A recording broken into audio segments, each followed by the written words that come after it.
asalaamaaleykum mbokk yeeg xarit yi ñu amat contentement ak mbégte dalal leen waat fi ngeen gis nii seen émission paj mi tey nag paj mi dafa xuus jàll dox ànd ak li nga xamante ni mooy le 4 février 2023 ñuy célébrer journée mondiale de la lutte contre le cancer fii nga xamante ni moom mooy ci hôpital Amadou Sakhir Ndiéguène bu Thiès HPS daanu waaxu si nag ñëw nag ànd ko population thiessoise yi ñëw ne dañ ko fiy féete ma ànd ak sama caméraman Moussa Mbaye ñu dugg ci biir xool lan la ñu HPS indil journée bi tey lan lay indi ak nan lañ ko nar a xeexee ayca. Content d'être à Thiès aujourd'hui, qui est ma ville de cœur. Je suis de Dakar, mais j'ai fait le lycée Malick Sy de Thiès, où j'ai fait la seconde, la première et la terminale avant d'aller continuer à l'université Cheikh Anta Diop de Dakar. Donc Thiès restera toujours dans mon cœur. Maanaam fii laa bokk daal. Alors, juste pour introduire la raison de ma présence ici, on a la situation des albinos au Sénégal qui est prise en charge, que nous connaissons tous, prise en charge par une association, l'ANAS, et qui gère de façon assez large le problème de l'albinisme dans le pays. Mais dans ces problèmes particuliers, nous avions identifié le problème de la scolarisation des enfants. Une population, elle se construit à partir de ses enfants. Quand les enfants sont instruits, sont éduqués, il y a de fortes chances que cette population-là réussisse. Maanaam dëkk boo koy defar ci ndaw yi ngay tàmbale. Xale yi ci réew bi bu fekkente ni jàpp nañ ci ñu jàng ñu am yar am éducation am instruction li nga bëgg ci réew mi di nga ko ci am. Donc ma jàpp ni problème mu albinisme bu Sénégal ku ko bëgg a régler il faut que nga tàmbalee ko ci xale yi. moo tax ñun suñu action wala boog man li may def ak ñi nga xamante ni ñu ngi ma ci bëgg a topp jàppale ma ci dañu ko bëgg a def ci jàngu xale yi ne xale yi ku leen jàppale bu fekkente ni xale yi fi nekk yëpp ñu ngi dem école di jàng normalement ñun fi ñuy jaar ñoom ñu jaar fa incha allah problème mu albinisme xëy na problème mu différence de peau problème mu différence de mélanine kese lay nekk mais du nekkati beneen problème ci biir dëkk bi te bu suñu borom mën nañu ci jàppale incha allah ñu am ci ndam. donc loolu moo taxoon man ma ñëw fi tey xam naa dinañ ci gën a waxtaanaat su kanam tuuti mais comme dañuy nuyoo tàmbali rek ma yem foofu delloo parole bi man leen ñu jox ko xëy na sama voisine bi jërë ngeen jëf merci beaucoup. ginnaaw loolu ñu ngi leen di nuyu yéen ñëpp di gërëm waa HPS ci implication bi ñu impliqué ci activité bi et aussi di rafetlu suñu début de partenariat ak ñoom donc ANAS dafa nekk benn kuréel boo xam ni représenté partout au Sénégal. Donc am nañu plus de 8 antennes régionales moo xam ni ñu ngi Tamba ñu ngi feneen donc ñi nga xamante ni ñëw nañu fi tey la raison de leur présence est que dans leur localité il y a des enfants à parrainer que HPS moo leen choisir mettre leen ci dans son programme de parrainage donc ñëpp mun ñoo ñëw mais waa Saint-Louis waa Tamba waa Dakar quelques ñëw nañu pour représenter les enfants à parrainer donc ñu ngi leen di remercier ci initiative bu noobu bi ñu jël pour taxaw les enfants vivant avec l'albinisme pour que ñu jàng ndax dañuy naan l'arme la plus puissante pour changer les mentalités c'est l'éducation donc il faut que ñu taxaw ci éducation surtout xale yi ñu jàng bu xale yi jàngee rek donc lu ñu bëgg ci changement des mentalités ak seen inclusion sociale mën nañu ko am donc aussi di bañ a guddal en ce qui concerne aussi éducation thérapeutique parce que ñu bari ñoo ngi dund ak albinisme xamuñu lan mooy albinisme particulièrement parents yi donc la prise en charge des enfants vivant avec l'albinisme et les personnes vivant avec l'albinisme en général adultes et enfants donc la première chose est que ñu xam ñoom li leen dal nii wala li leen manqué lan la ñuy def ba combler ko donc ñëpp xam nañ ni la différence entre l'albinos et le non albinos c'est la mélanine donc chez les albinos am na une absence partielle ou totale am na albinos yoo xamante ne am nañ tuuti mélanine am na ñoo xamante ne néanmoins ils ont une faible quantité en mélanine donc loolu lu koy compenser mooy ñuy utiliser ay crème solaire ak aussi ni ñuy utiliser crème solaire yi ak yenn crème solaire li ñuy utiliser donc loolu lépp dafa nécessité ci benn éducation thérapeutique boo xam ni war nañ leen ko mun a defal ñu xam nan la ñuy def ba prendre seen bopp en charge donc loolu ci côté dermatologue bi la ndax loolu moo ñu fi dajale ne am na yeneen aspect du côté ophtalmologique ak aussi du côté mental boo xamante ne albinos war na mën a am benn mental bu fort boo xam ni war na mën a jànkonteel les obstacles yoo xam ni da koy jànkonteel ci société bi donc en guise d'introduction loolu liñ ci waxagum au cours de la journée inchallah nous aurons l'occasion de développer avec les spécialistes qui sont là donc ñuy ubbi noppi rek di taataan di déglu pour mën a jëriñu kenn ku nekk boo ci jëlee dara boo demee boo ko jëfandikoo mën laa jëriñ asalaamaaleykum wa rahmatullah di njëkkee sama kàddu ci di jaajëfal madame Madeleine ci disponibilité bi mu am ak ouverture bi mu am voilà di ko jaajëfal bu baax a baax démb ci téléphone rek lañ déggoo mais macha allah jaa ngeen jëf di wax rek ne tey dañ fi teew en tant que vice-présidente ANAS mais aussi présidente association régionale des albinos de Tamba ku wax Tamba nag ne dëkk bu tàng jër donc bu ñu déggee ñuy wax waxu cancer surtout cancer de la peau dañ ne loolu daf ñu impliqué ci biir dañoo bokk ci biir di jaajëfal nag waa ASPS ci li mu impliqué albinos yi ci biir ndax ku ne albinos sa xel dina dem ci cancer ndax ñëpp xam nañ que ne albinos am na benn fragilité peau boo xamante ne ñemewul naaj te ku ne ku ñemewul naaj ne protection te protection yooyu comme ni ko Idi waxee mu ngi jaar ci côté verre protecteur mooy verre solaire yi mu ngi jaar ci ay habillement de masse longue li nga xamante ne ñun duñu faral di ko utiliser sax ñun ci suñu bopp comme ni ko olof yi di waxee booy digle càngay na fekk nga set voilà mais que ñiy ñaax parents yi nañuy solal seen doom yi ay habillement de masse longue di leen solal ay chapeau de large bord maa ngi gis suma rakk bi sol benn capuchon mais lii peut-être dina protéger face bi nii mais côté yi dafay exposé wu te ñëpp xam nañ que ne naaj bi peut-être fii tane xaw naa tane mais bu ko demee côté Tamba bi di nga gis loo xamante ne dalay yéem ci xale yi da ngay ragal ndax ñëpp xam nañ que ne tâche yi nga xamante ne ñu ngi koy gis ci albinos yi jógewul fenn peut-être comme ni ko Idi waxee manque de sensibilisation bi am na aussi tâche yi ñu ngi jógee ci naaj bi nga xamante ne moom la xale bi di exposé wu ndax albinisme signifié wul que ne benn absence de mélanine mais faible taux de mélanine la maa ngi koy wax ci kanamu dermatologue bi fi nekk mu jéggal ma faible taux de mélanine la bi nga xamante ne moom la albinos bi am donc bu génnee ci naaj bi bu moytuwul mélanine tuuti bu mu am noonu dina xaw a manifesté wu ci yaramam donc loolu nag bu yàggee di exposé wu comme que peau bi dafa fragile da koy jox benn cancer bi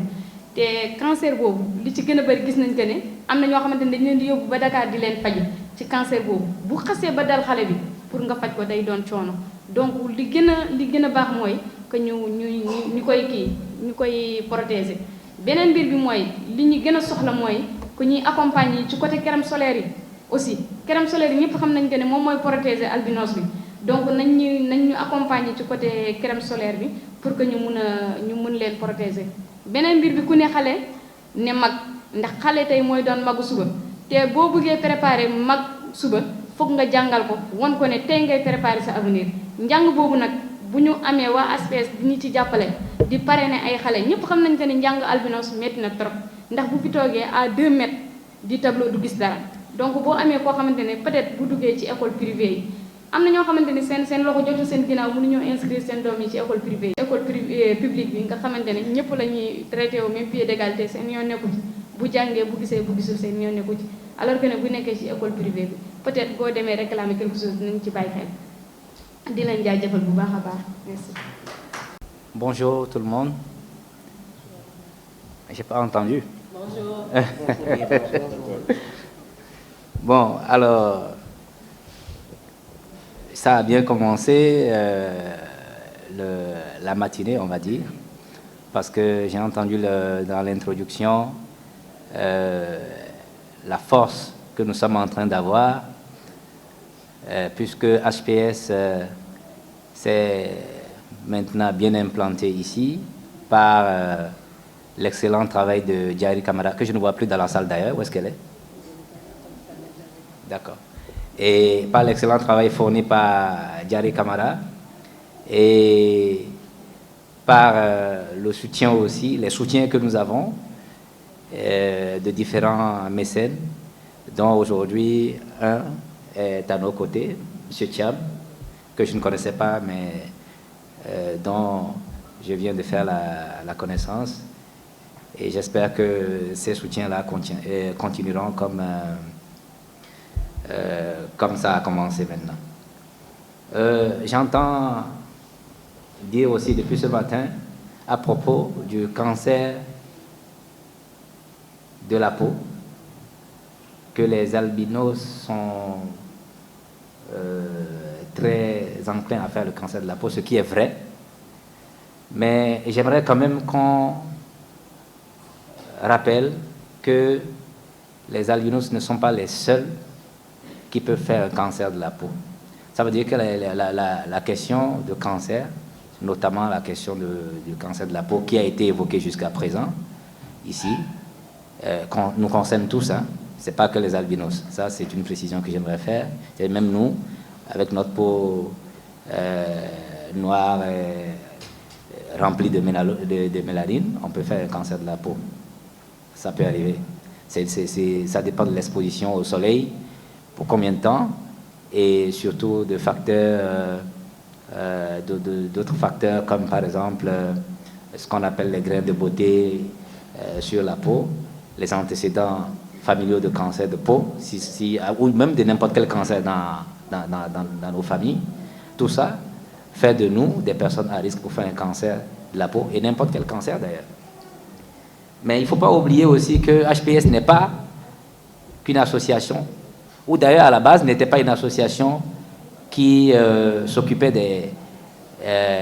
cancers de la peau, ni des albinos. HPS à la base était une association qui fait dans la lutte contre les cancers féminins, notamment les cancers du sein et du col de l'utérus. Et donc, il est de bon ton que nous rappelions aussi que ces cancers-là, qu'il faudrait qu'on en parle aussi aujourd'hui, ce matin, puisque ça nous concerne aussi tous, parce que parmi les albinos, il y a des femmes, et parmi les albinos, il y a des hommes qui ont des femmes, et qui ont des enfants-filles, et tout ça, ça nous concerne. Donc, ce que j'aimerais aujourd'hui, c'est de savoir, je vais passer après peut-être le micro à quelques-uns ou quelques-unes d'entre nous, pour que chacun nous dise qu'est-ce qu'il sait du cancer du col de l'utérus, du cancer du sein et du cancer de la peau. Après, s'il y a des questions aussi, on va en débattre. Cancer u ween ak butitu njurukaay moom li ko gën a mën a aar mooy dépistage. Il faut ngeen di dem bi dépisté wu parce que boo dépisté woo ñu teel a gis jàngoro ji mën nañ la ko fajal, mais jàngoro ji bu yàggee ci sa yaram ba feebar bi génn faj ba day metti te fa muy mujj du neex. te buñ ko teelee gis teel laa dépisté teel koo gis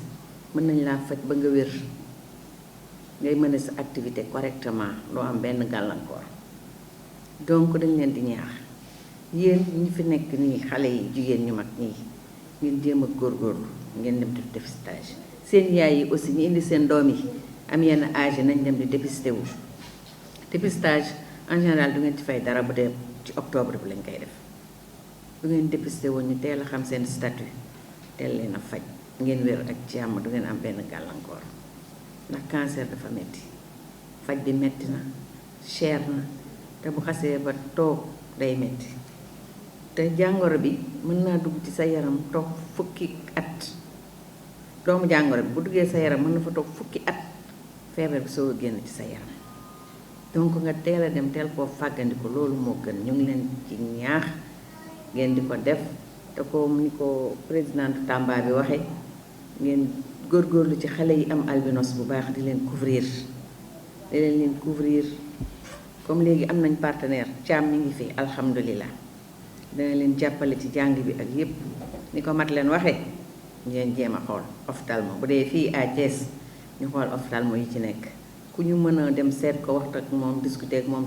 jéem a trouver ak moom partenariat ñu xool nan la ñuy jëlee en charge xale yi nekk fii au niveau de Thiès comme ñun Thiès la ñu nekk ñeneen ñi nekk ci yeneen région yi aussi nañ def la même chose ñu jéem leen a jàppale ndax ndaw tey mooy magu ëllëg jërë ngeen jëf ba ci kanam. salaamaaleykum maa ngi nuyu ñëpp di siyaare ñëpp ci jataay bi di wax ni rek c'est très important ces genres de rencontres parce que dafay nekk ci rencontre yoo xamante ni bii nekkul ci cause u kenn ku ci nekk mais dafa nekk benn cause boo xam ni dafa am ñu jël engagement taxaw pour jàppale ñeneen ci condition bi ñu nekk ci société bi ñu nekk nag ñu bari dañuy fàtte ni ki tëdd tàllal loxoom ki taxaw moo ki taxaw tàllal loxoom ki tëdd ñoo yem en fait loolu philosophie la yow mi nga xam ne da nga tëdd tàllal sa loxo ki taxaw bu mu yaakaar ni moom du mës a tëdd ci sa place boobu ñu koy tàllal loxo et c'est très important pour que qu'il y ait toujours des uns pour les autres il faut toujours am ñu taxaw di jàppale ñeneen loolu nag genre association yu mel nii genre entité yu mel nii jóg taxaw pour la cause des autres c'est très important que ce soit ci wàllu cancer bi que ce soit ci albinisme bi wala ci leneen lu mënti doon il faut que ni benn partie de la société jóg tàllal loxoom ñeneen ñi pour mën leen jàppale ci seen situation bi ñu toll dara gënu fi important lu mel noonu ndax bépp problème bu am ci société bi su fekkee ni am na ñu jóg taxaw pour dindi loolu dina fi jóg bu fekkee ni am na ñu taxaw pour jàppale ñooñu loolu lu mu diis dina oyof si nit ñi et c'est très important donc loolu moo tax à chaque fois bu ñu yëgee seen activité ñu ñëw ànd ko ak yéen dund ko ak yéen te loolu on le fait avec un grand cœur comme ni ma ko waxee woon docteur la dernière fois rek activité bu ngeen mën di am ñun bu ngeen ñu ci woowee dinañ teew bu dee dañ ci indi suñu participation dinañ ko ci indi parce que toujours lii ay cause yu noble la ngeen di défendre ay nit ñu am solo ngeen di jàppale kon yàlla na leen yàlla protéger yàlla jox leen les moyens yi ngeen xamante ni bii di ngeen mën a continuer cause bu noble bi et li ñuy wax rek naan celui qui a planté un arbre avant de mourir n'a pas vécu inutile nit ki bu sampee dara pour la cause des autres c'est vraiment noble santé nag dafa nekk lu am solo loo xamante ni bii ci piliers yi nga xam ni fondamentaux yi dëgëral société si la bokk parce que benn nit bu feebar ci benn kër dafay immobiliser ba pare mobiliser je m'explique dafay immobiliser toute une famille parce que ñi waroon liggéey dañuy daw di dem hôpital di daw di seet nan la ñuy defee analyse yi nan la ñuy defee rajo yi nan lañ koy fajee donc dañuy dagg seen activités yi nga xam ni si lañ doon jëlee ay ressources pour subvenir aux besoins de la famille dafay mobiliser moom mooy dafay mobiliser toutes les ressources financières yi ñu am pour jéem a faj kooku léegi nag su amee ay association yu mel ni house di ñëw ñoom it di jéem a fexe ñooñu nu ñuy fajoo kon loolu benn plus la buy jàppale famille bi nekk en détresse donc santé bu amee dina indi benn équilibre social loolu moo tax suñu gouvernement yi suñu institution publique yi ñu war a jël alal ju bari dugal ko ci santé ba pare dugal ko ci tamit association yu mel nii yi nga xam ne ñoom it dañoo jóg pour jàppale ci wàllu santé parce que ñoom it dañu soxla ndimbal pour def seen ay activités pour sensibiliser parce que dañuy jël liggéey boo xam ni ñoom la waroon suñu gouvernement yi ñoom ñu leen koy defal donc en retour ñooñu dañ leen a war a jëmmal dañ leen a war a jàppale dañ leen a war a jox ay voies et moyens dañ leen a war a faciliter li ñuy soxla pour jàppale ñooñu loolu nag c'est un plaidoyer que je lance boo xamante ni bii xëy na ñun dinañ ñu dégg xëy na suñu voix yu ndaw yi lu muy tuuti tuuti xëy na dinañ ñu dégg donc toutes nos félicitations initiative bi yàlla na jëm kanam que ngeen am moyen aussi di gën jàppale ñi ci des donc il faut beaucoup de communication en ce sens li madame Mangane wax léegi cancer bi mu ngi ravagé mu ngi def ay ravage te pourtant mën nañ ko stopper wala mën nañ ko ralentir nii rek moo ko mën sensibiliser nit ñi ñu dem def teel a dépisté wu ñu teel leen jël la prise en charge mu teel a am ñu teel a faju dellu ci seen activité ba pare suñ ko teelee gis dafay gën a moindre coût que bu demee ba sori ci wàllu albinisme bi tamit je pense que état yi war nañ gën a subventionner ñoom li ñuy soxla ci wàllu produit yu ñu utiliser war nañ leen aussi tamit xale yi comme bu ñuy jàng ci école yi ñu bàyyi leen xel ci wàllu nekkin bi et tout mais sans pour autant que ñu xam ni nous sommes à part entière de la société amuñ benn différence amul dara lu wutale nit ak nit aussi ñu leen di bàyyi xel ci li ñu soxla di leen di bàyyi xel aussi tamit ci li ñuy solo comme ni mu ko waxee léegi te ils sont spéciaux ci niñ mel mais sont aussi spéciaux ci traitement bi ñu war a am ak ñoom donc c'est très important à chaque fois bu différence amee rek il doit y avoir un traitement spécial par rapport à ces personnes qui font part entière dans la société am ci seen wàll am ci seen cër am ci seen kàddu donc maa ngi leen di gërëm ñëpp su ma limee kenn ku ci nekk damay juum mais encore une fois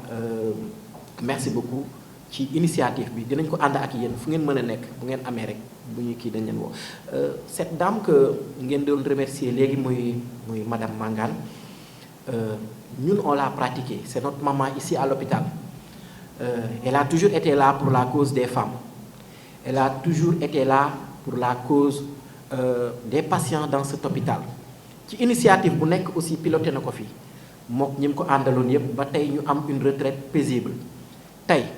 bu melul woon ni mu war a mel si elle n'était pas vraiment dans son rôle kon tey du mën a toog fii bu retraité parce que elle a joué sa partition elle a joué son rôle dans le processus bi yëpp ba tey mu retraité mën a toog fii fièrement nag avec la tête haute kon dañ ko ciy gërëm di ko sant parce que man mii rek mi fi mujjee ñëw ànd naa ak moom plusieurs fois si ay liggéey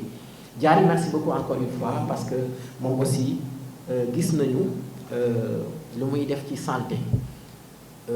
bi ñenn ñi choisir dem di communiquer ci leneen di liggéey ci moom elle a choisi à être du côté de la santé pour gën a mën a vraiment apporter soutien am aussi ci li muy def merci beaucoup encore une fois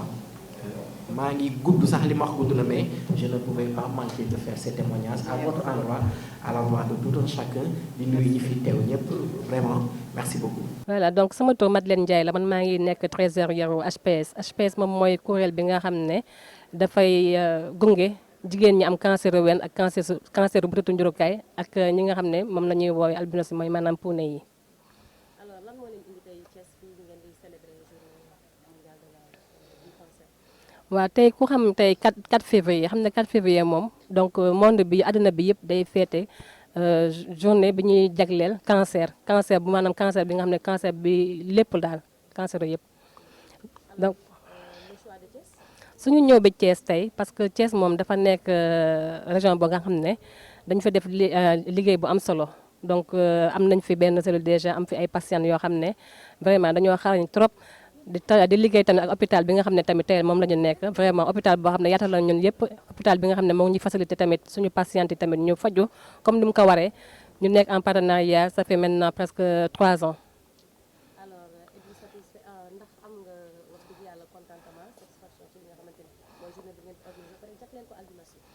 waaw journée bi moom vraiment kontaan nañ si parce que mobiliser albinos yu bëri ñi nga xam ne surtout ñu jógee Thiès am tamit ñoo jógee ñu représenté waa Tamba waa Saint-Louis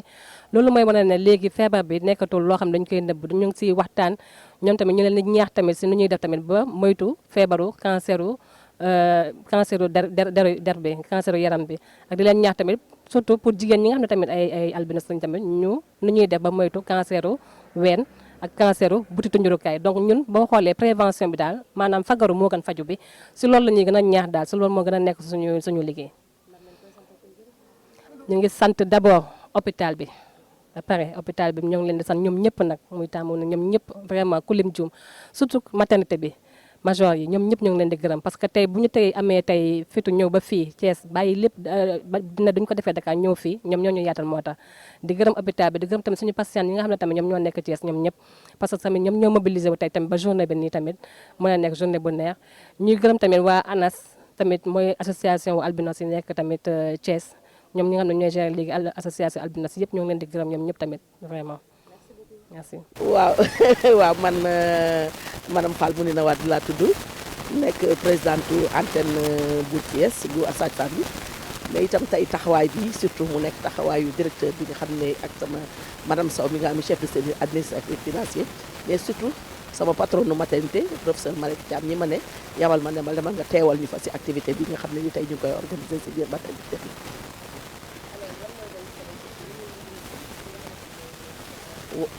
waa journée bi mu am solo lool parce que li may xeex rek àddina wër ngeen këpp tey jii ñu ngi xeex daanaka cancer tey ñëpp di sensibiliser ku nekk jóg na di wax di cër pour wax ne cancer yi mu ngi fii te am nañ ci wàll boo xam ne war nañ koo xeex kon tey jii waa HPS ñëw daal di ñëw choisir suñu hôpital régional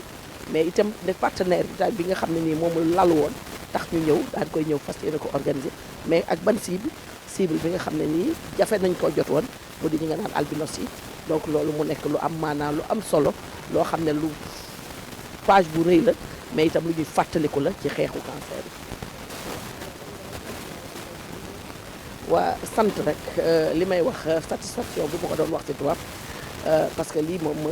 loo xam ne nii xalaatuñu woon ne dina mës a nekk ñu ak ñu lii ko la parce que cible bu jafe la cible boo xam ne nag neewul daje mais li ma ci gën a neex mooy salle bi dafa fees tey pour ak ay albinos loolu rek day na loo xam ne nii yaakaar naa ne pas bu rëy la dinaa wax de li ma wax sànq ci tubaab mooy osé jaari di osé la waaw parce que cible boobu neexul a jot mais itam li nga xam ne nii mooy rek li rëy mooy jot cible bi nga xam ne nii dinañu permettre quand même ñu xalaat ne xeexu cancer kat desoon na te fiñ ci rek suñu tànk léegi war nañoo mën a bartalu rek pour continuer di dem nag ma di ci profiter di wax tuuti ci partenariat bi di wax ne HPS ak hôpital régional ak maternité bu hôpital régional yoon wu yàgg la buy bëgg a yàgg la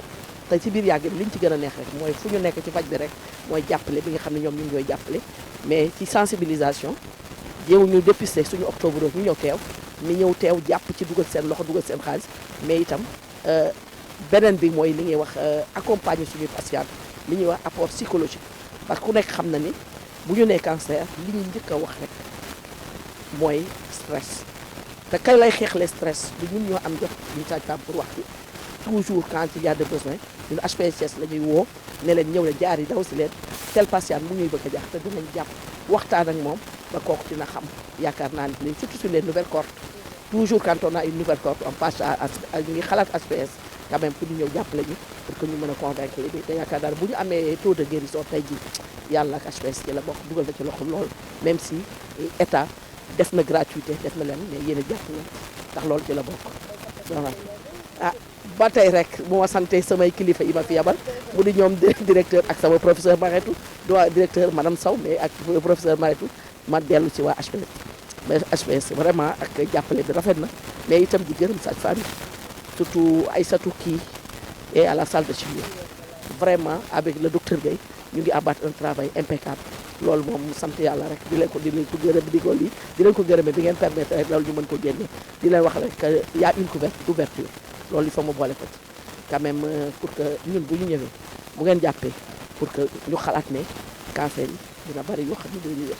et que ñu teel a dépister merci. alors waaw mbokk ya xarit yi comme ni ñu leen ko diggee woon rek ñu àndoon waa Prestige Thiès ci paj mi ñëwoon fii tey di célébrer journée mondiale de la lutte contre le cancer tey nag ñu ko doon amal fii ci hôpital Amadou Sakhir Ndiéguène bu Thiès ñu gën ko xam ci hôpital régional tamit àndoon ko ak benn partenaire HPS àndoon ko ak DHL tey ñoo ñëwoon fii tey di ko célébrer mais ñu am cible bu particulière bi nekkoon tey focus sur les albinos nag ku ko gis xam ne feebaru der daf ko sonal lu ñu naan cancer cutané mooy cancer de la peau tey nag seen seen émission paj mi li la leen indiloon may boole di def sant ak ngërëm ñi nga xamante ne tey jii ñooñu abrité fii nga xam ne mooy le directeur de l'hôpital Amadou Sakhir Ndiéguène monsieur Alioune Faye mais le staff bi nga xamante ni moom jàpp na ci salle bi jàpp na ci collation yi jàpp na ci lépp ba journée bi mën a yem mais maternité ànd koog Mounina ak tout son staff Mounina Wade ñu ngi koy ziar moom it di ko gërëm mais di gërëm aussi toute la presse locale de Thiès et la presse nationale tey teew nañ fi ci journée bi mais di gërëm aussi sama télé bu bopp Prestige TV ànd koog Pape Doumbouya bi nga xamante ni moo ma ko yombalal oyofal ma ko ma àndoon ak Moussa Mbaye ci nga xamante ni mooy wàllu technique bi ñu koy wax Moussa Mbaye paj mi di sant di gërëm tout le monde Madeleine Luc tout HPS ñu ngi leen di gërëm di leen sant di leen jox dig daje ba beneen yoon ci beneen émission